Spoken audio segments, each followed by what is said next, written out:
For years, I searched for a glue cap that wouldn't bind, wouldn't gum up, and would be pretty easy to use. And so I found the Pak-On glue cap. This is a spring-loaded cap that keeps air out when not in use and keeps the glue wet and is easy to spread via gravitational pull. Let's look at the cap. It consists of two parts, a plunger and then the cap itself. Insert that plunger in, and once it's there, it creates an airtight seal. That airtight seal, once you apply pressure to it from paper, it'll depress and allow that glue to flow out with gravity. To make this work well, and once you have the caps already in session, you'll actually end up having kind of a scab of dried glue on top of this. So to get this to work well, you come over here, pick the scab off.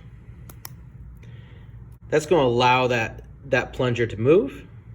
All that you have to do is then invert, apply pressure, gravity takes over, and it gives you a nice line of glue.